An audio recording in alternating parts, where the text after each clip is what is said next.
The Powder Mage Trilogy. Actually, more specifically, the first book in the Powder Mage Trilogy, Promise of Blood, by Brian McClellan, who I've previously actually kind of, not really, but a little bit worked with when he reached out to me on Twitter and asked me to review his book, Uncanny Collateral. I said yes, because I'm a small YouTuber and he's a big-time author, and I'm a total shill sellout. Now, the fact that he reached out to me and asked me to review his book did not affect the review at all. I stand by what I said. Uncanny Collateral was good. I enjoyed it. It was fun.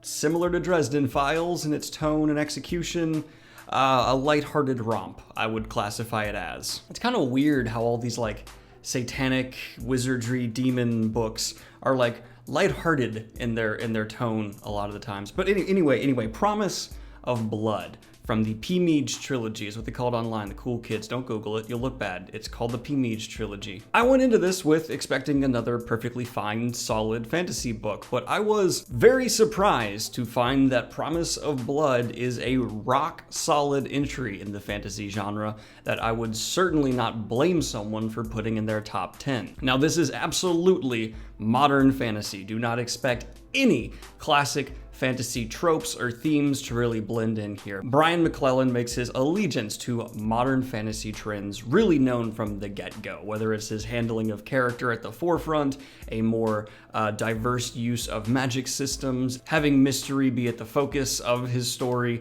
This guy is following a lot of the greater trends within the current fantasy genre, and he's doing it to great effect. I do want to get my couple minor complaints out of the way, one of which I could come back later and completely renege on. That's a way better angle. I should have started at that angle. We're gonna continue from this point at this angle, and all future book reviews will be at this angle. Nope, I went too far. Okay, this angle, right here. I like wider themes and ideas in my fantasy books. I like to feel like I am having a slow burn debate, discussion, philosophy being told to me by the author, and maybe later in the series a theme or a view of the world will become clearer in the Powder Mage Trilogy, but as of right now, from Promise of Blood, I didn't really get much of that. I got some, and maybe, again, it will become more prevalent as the series goes on, or the trilogy goes on, but at this point, it really was just a fun, action-packed modern fantasy story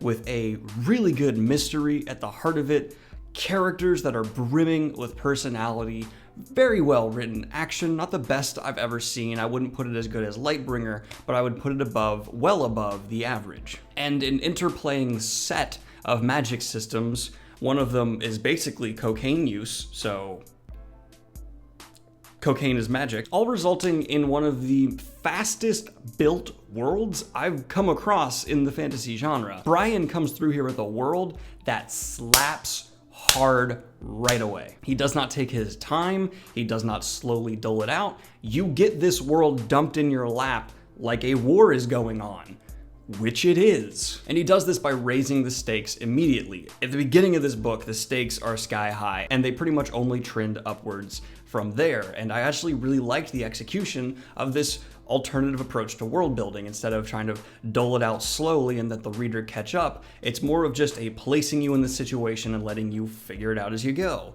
Something that has been done before, but with the mixture of what this world is, it felt very new to me. And that brings me to my next point here. It's my first Flintlock fantasy. I have not really read one before. I've read certainly other Flintlock books, but none that actually are in the fantasy genre. And so it was neat for me, someone who actually is currently writing a fantasy book that is more in the gun age, to see how Brian is handling it. And it's very different than the approach I am taking. I guess I'm showing my influence in my writing, where I am actually getting in deep detail about the gun loading process each time. Every time there's a fight, I'm gonna be keeping track of bullets, and if someone's reloading, I'm gonna be describing the process, because I guess I'm a student of Robert Jordan. Brian doesn't take that approach. His Flintlock fantasy is just, they're loading, they shoot, doesn't really get into the nitty-gritty of taking the time, the constrictions of the gun, really lend that to the story. And that actually a little bit bothered me. That's my final criticism here. If there's a character that is wielding a gun to be something that I know in its time period was a massive hindrance to use at times, slow-moving, clunky, and we never really get a detailed description of them struggling with it in the material, for some reason that takes me out of the world a little bit, but not to any real detrimental extent. But again, this is personal preference. I know a lot of people do not like the details to be over-explained or even really explained to that level of detail, and I'm willing to admit that is, again, personal preference. And aside from those two things, I have no issues with A Promise of Blood, really. I mean, there's other small nitpicks here and there, but nothing worth mentioning in a review, and I think this was just fun. I would classify this as one of the most engaging fantasy stories I've ever read, largely due to the character and world work and the intertwining magic systems all being played to a magnificent effect to the reader. Brian has a serious talent as a writer to work with world building, and my largest complaint with the only other previous book I have read from him, which was the lack of an authorial voice, really a personality from the author showing through, is almost entirely non-existent here. I don't carry that complaint over to Powder Mage. I felt a very strong, oh, this author has a voice vibe. I didn't know someone could change their authorial voice greatly, but you did. But Brian's voice comes through strong, and I enjoyed it. Solid all the way through. It's a good flintlock fantasy from my perspective of someone who's new to that subgenre of fantasy.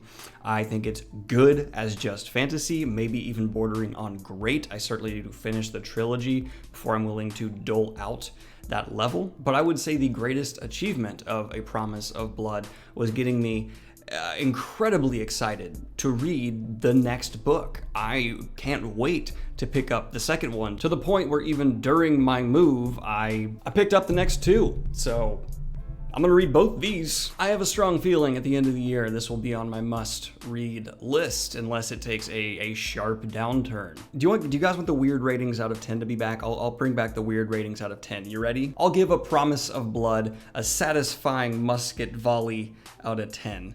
It has a job, it does it extremely well, and I can't wait for them to reload and wipe out another line of the enemy, because I'm in a very musket mood after reading this. But I have a couple quick cleanup announcements for the channel here. Obviously, new setup. It's still a bit rough. I'm working on making this dedicated space something that I will be proud to record in. I have a big white wall behind me that I'm hoping to have a green screen up against in the future. Maybe. I'm still trying to figure out if green screen technology is something my channel entirely needs. I think it could be fun for fantasy news, but there's a whole lot of if, buts, and maybes there. Or if I should put just a giant map, a huge map on the wall, I think that'd be cool too. But anyway, guys, follow up with 2 questions to answer in the comment section. Answer whichever one you want to. That was English. What should I put on my wall back there? And more importantly, what did you think of the Powder Mage Trilogy? And spoiler free for me, please don't ruin it. And what did you think, more specifically, of A Promise of Blood? Like and subscribe if you have not already. Hit the Patreon if you want to see me improve the lighting and not have blue face, red face. And I will see you guys tomorrow. Peace.